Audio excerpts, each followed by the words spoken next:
Welcome to your favorite Tennessee Titans podcast, Tennessee Titans Weekly. Jacques, Hulk, Jacques, Hulk. what's up, folks? Good morning, good afternoon, whatever time it is your way, y'all. What is good? What is happening? Jacques, the draft happened a few days ago, man. And hey, I'm really excited of the draft, the players that we picked up, man. And I know you and I have discussed that as well, too, man. Shout out to everybody watching us as well here, too, Jacques. Hey, I'm happy with the draft, dude. You?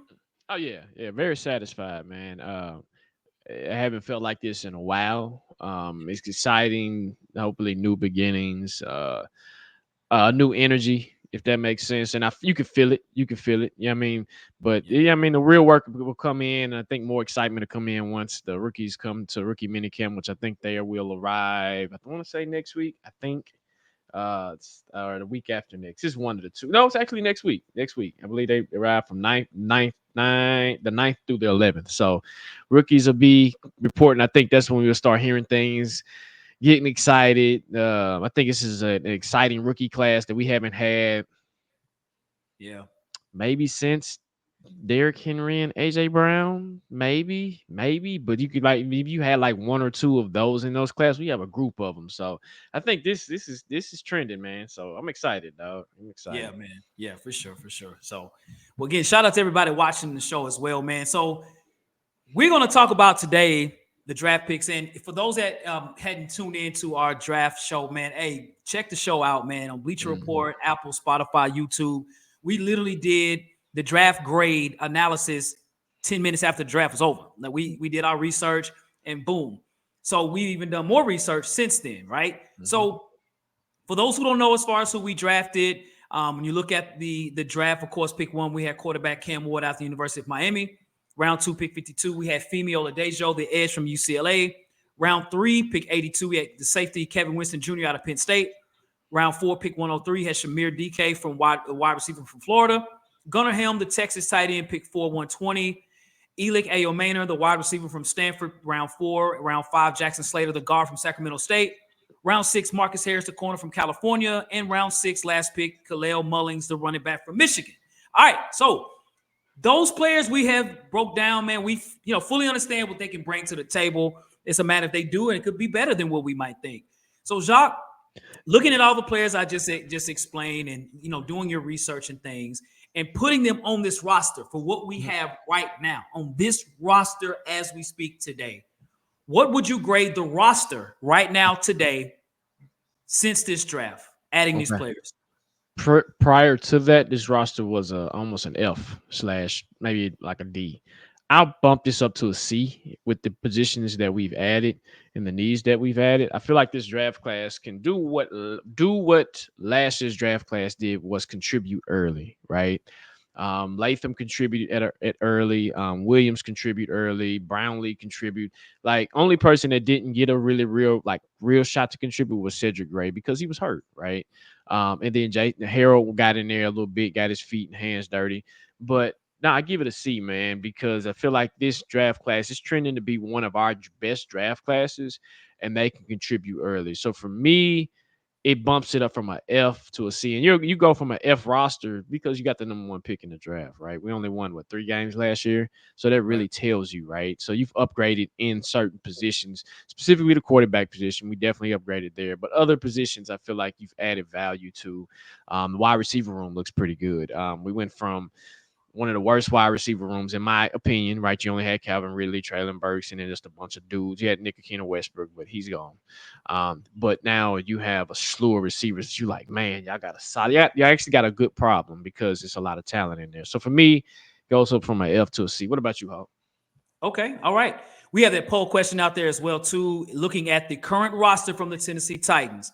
So last year, I've made it very clear that I felt that this roster was an F last year. 3 wins, that's not going to get it done. And we had a lot of problems in key positions, wide receiver, somewhat, mostly quarterback.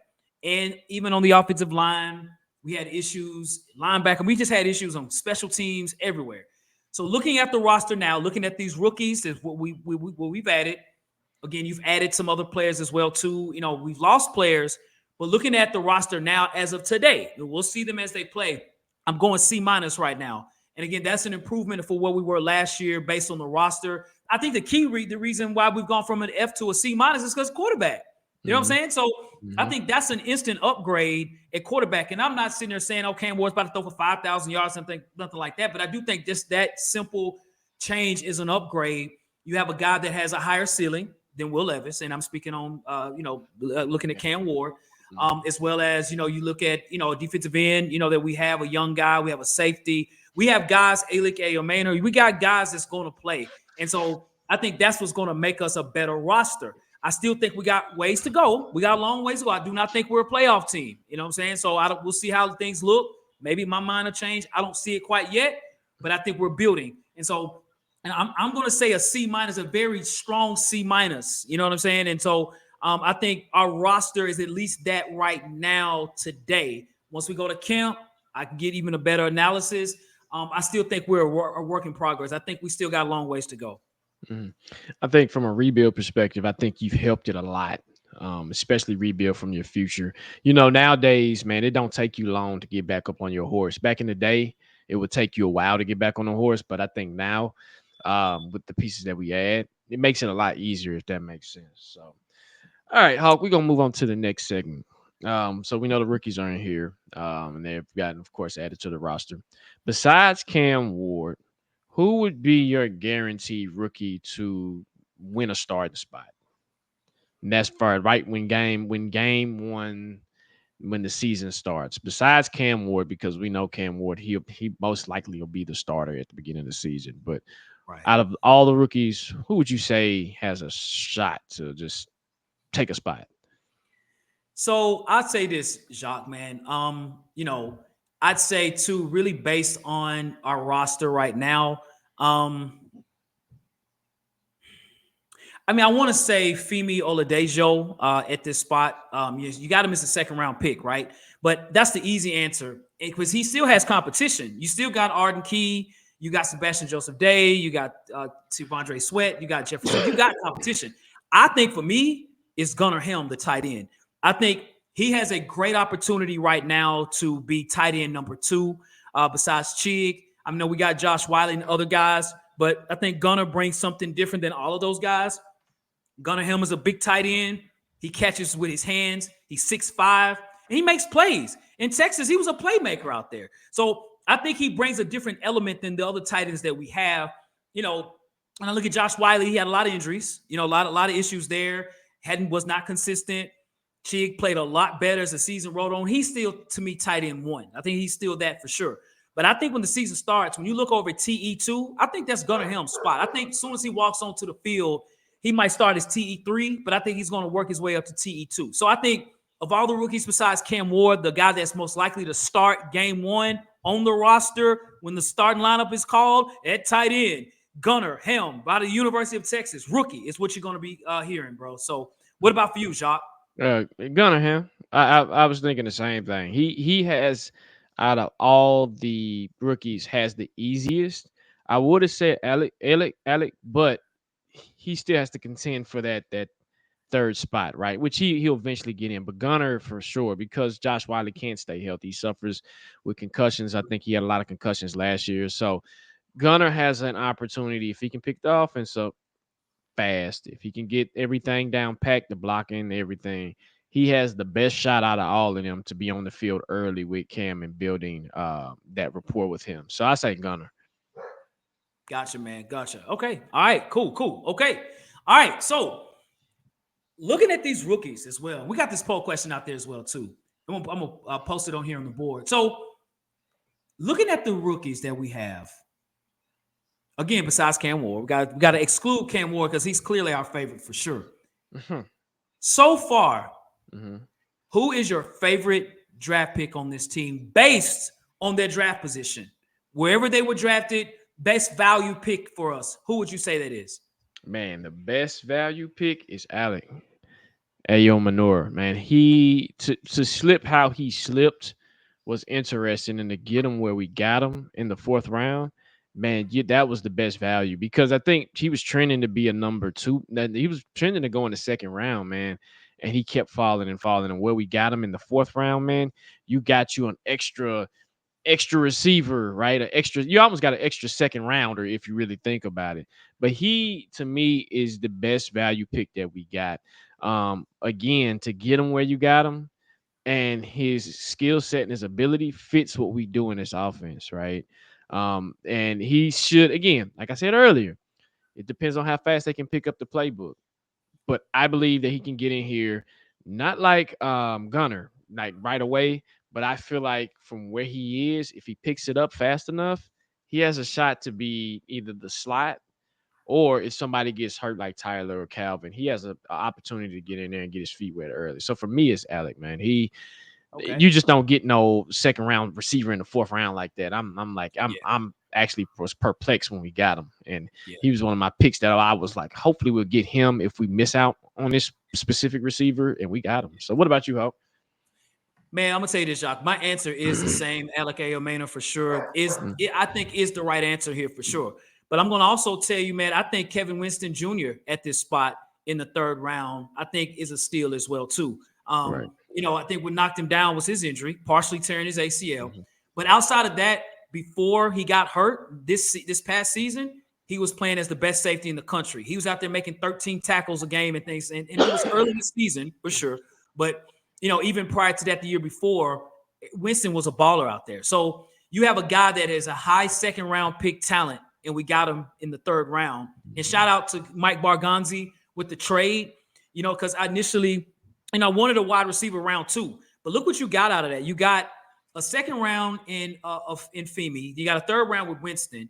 Then you end up getting 2 receivers, right? Really for that value. So when I look at that spot, like, man, we end up getting a safety. And you and I called it. We need a safety. We need a playmaking safety. Winston is a playmaker, y'all. Hear what I'm telling you. If he's healthy, Winston's gonna be on the field. So I like Kevin Winston in this spot, man. As far as pick in round 3, that's my favorite pick here for me. Nice, nice, nice. So, Hawk, we know the undrafted free agents came out. The list came out. We got some pretty good ones, but I think there's a name on there that's very telling. He should have been drafted as well. What's the likelihood Miami's receiver Cam Ward's number 1 target will make this roster? And that's Xavier Restrepo. Do you think is a guaranteed? Most likely not. You don't have a shot at all. What you think, man? Do you think he has a guarantee to make this roster? When I look at the roster itself, Jacques, with the rookies that we drafted, it's going to be very tough for Xavier Restrepo to make this team. I like Restrepo a lot, and I think Cam Ward bringing him in here as well is huge, right? You know what I'm saying? You bring him in or whatever, and some people actually think this is the best free agent signing of the league, you know what I'm saying, as far as the rookies. But you bring in DK, you bring in Alec Aomena, you have, you already got Calvin Ridley. And so, when you look at, the receivers that we just signed as well from Seattle, you look at, why do I keep forgetting his name? Lockett. Lockett. Tyler Lockett. So you have receivers here. So Restrepo is going to be, he's a free agent. You got Bryce Oliver out there too. So Restrepo is going to have to really step up. And I think the way that Restrepo can make this team, Jacques, he's got to find ways to do something on special teams. I think that's when he could get into that spot, do what he needs to do, and then could get onto the roster and play. I think that's an opportunity. I think Restrepo is a very good football player. I know some people say he's maybe not the fastest guy. Even on the field, he might not have ran a fast 40, but on the field, he runs a bit faster on the field and got more moves than what people give him credit for. So I think it's going to be tough for Restrepo to make the team this year. I think it will have to be due to him. For him to really make the team, special teams and players like Traylon Burks and guys that might get hurt to fill in that last spot at receiver. I think we have, I'm not going to say an overly talented receiver group. We have a better receiver group this year than we do last year. If this was last year, I tell you, more than likely he'll make the team. But as a free agent, it's tough to make any football team. And I think the odds are against him, I think, man. So what about you, Jacques? I look at it differently. I look at how many receivers the Titans are going to get carry, right? Is it 6? Is it 7? So if we count them down, you have Tyler Lockett. We got Calvin Ridley, Tyler Lockett, Van Jefferson, right? Then we go down, you have Alec, and then you have DK, right? Still got Traylon. You still got Restrepo. So when I look at Traylon, they're not picking up his 5th-year option. So Traylon kind of better get it together in preseason, right? But I think he has a good shot to make this roster because of one person, Cameron Ward. Preseason and training camp is going to be his most important times to show out, if that makes sense, right? So if he's putting in the work more than DK, because I can even say that about DK. Yeah, they drafted DK high, but when I look at overall receiver, overall route running, overall ability, I would take Restrepo over DK. DK to me is more of a project. Restrepo is more of a complete product. Then when you look at it, you basically got his quarterback from college. So once those two, and I guarantee you those two are lock and step, and like, hey, you got the playbook already? Yeah, I do. You do? Okay, cool. Let's get together. Let's figure out this thing. And I think I've told you this before. Miami ran a lot of concepts the Titans run from offensive scheme perspective, right? So Yep. we don't know if Restrepo's like, hey, I know this particular route. This is different, named differently in Miami, but it's like this over here, right? So we don't know what the plan is to say, hey, let's get these rookies up to speed. Because again, he has an advantage. And even Cam Ward tell you. And if anybody don't know what I'm talking about, let me provide some context.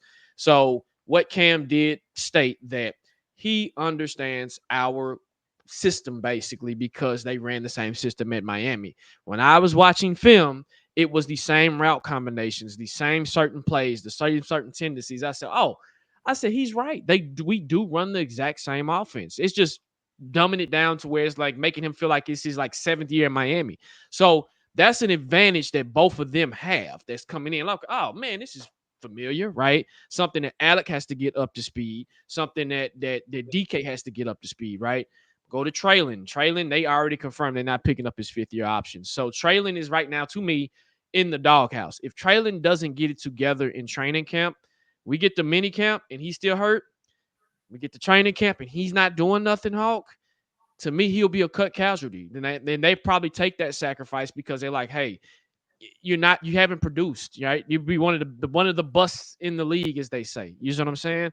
Then we got Mhm. Bryce Oliver. I like Bryce Oliver, but the value that Bryce Oliver chooses right now, when I look at this receiving core, I'm like, hey, we got some guys in here that we're really building with the future. So it's like you said, to your point, special teams.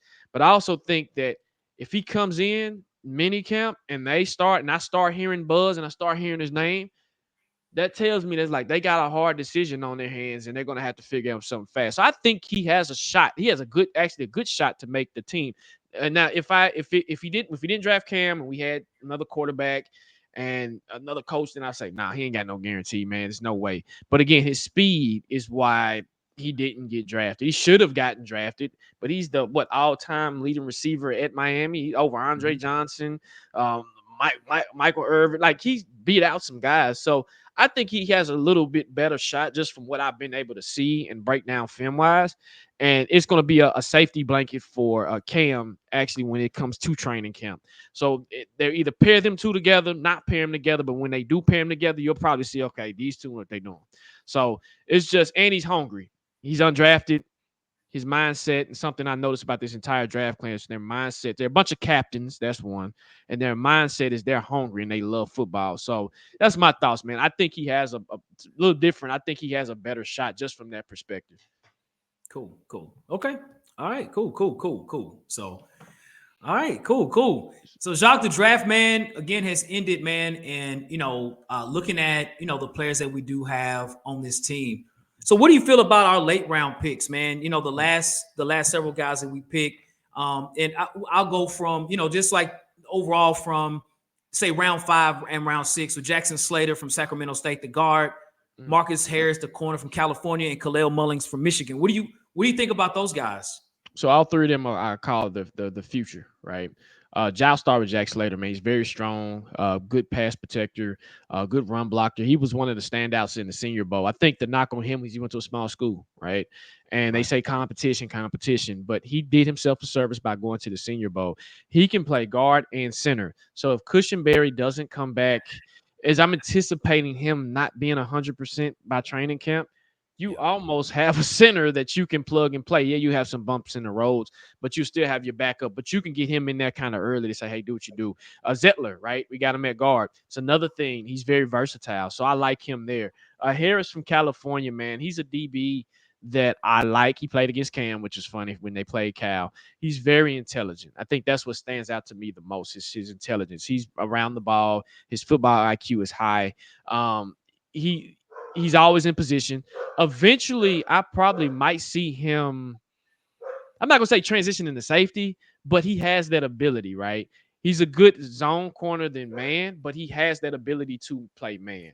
Our Mhm. last draft pick, who was it? Khalil Mullings from Michigan. Kalel Mullins. He was a converted linebacker. He used to play linebacker, converted to running back. Okay. Yep. And you can Yep. tell when you look at him, he's very raw. But how raw he is, I'm like, ooh, he put Chestnut on notice. And he was very productive in Michigan last year, like Yep. super productive. And I'm like, oh my God. And when you watch him run, he's a very violent runner. He's a very violent runner. He will run you over. He's not shifty. He's still learning how to read through the gaps. He's still working on his vision. But I look at it as we need a bruiser.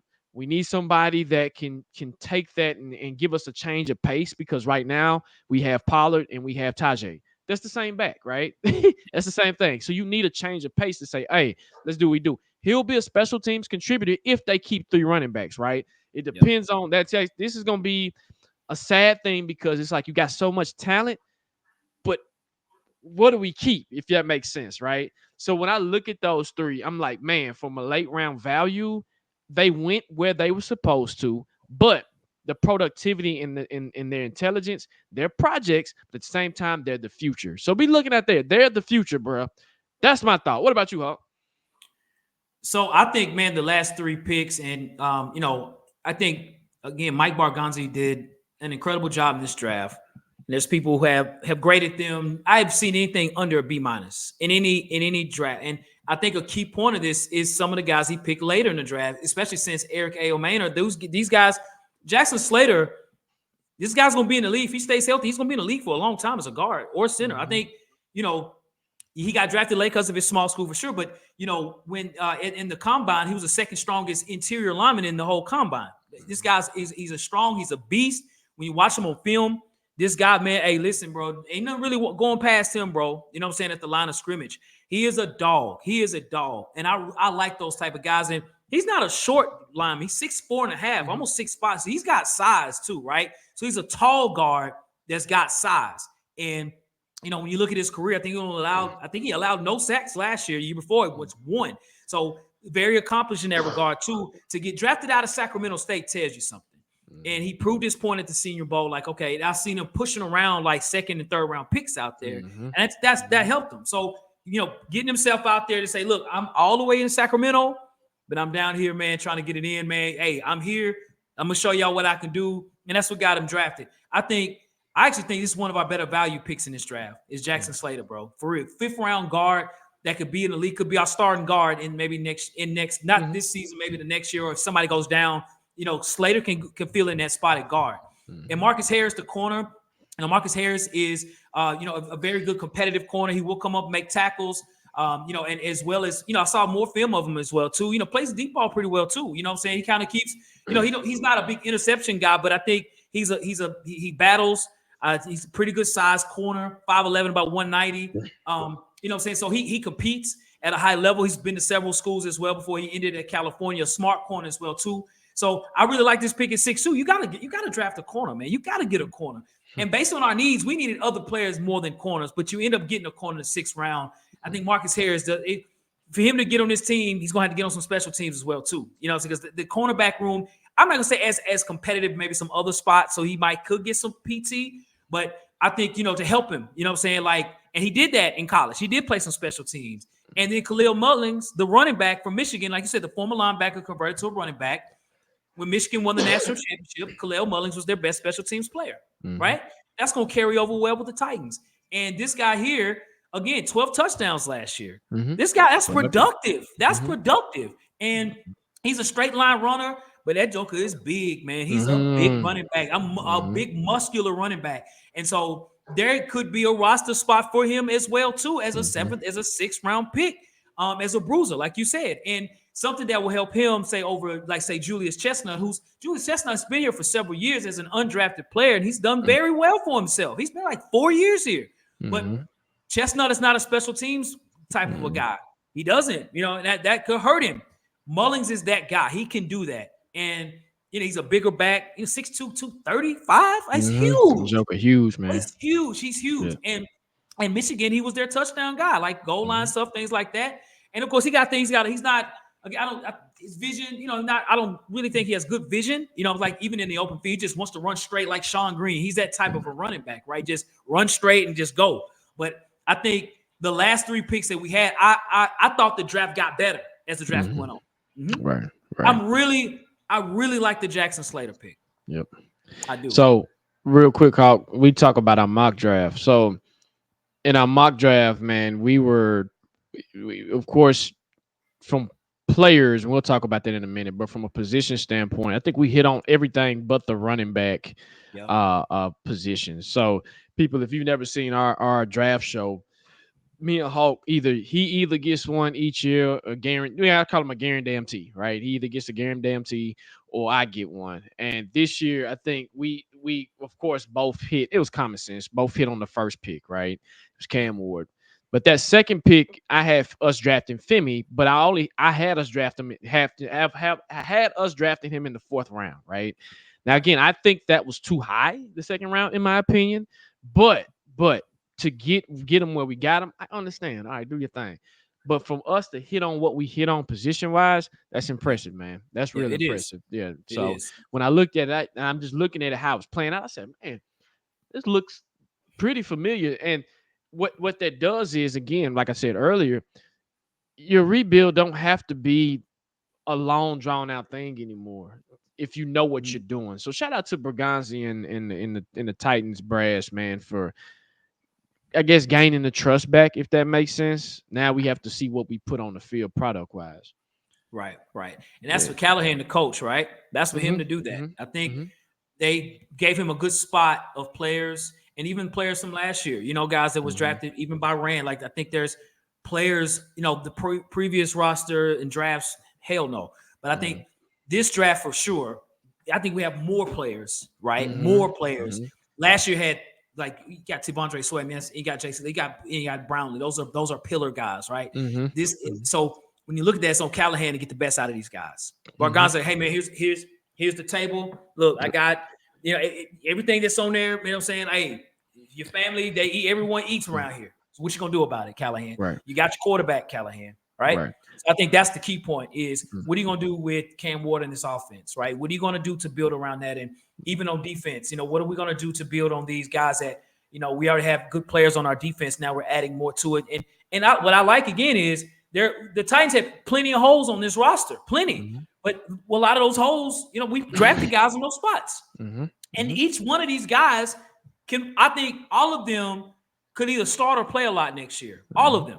They have the opportunity. I don't see a guy like, I didn't feel like this in this draft. Like I've had, and you go back and look, you can, at the moment of when they got drafted, I wasn't crazy about some of those drafts.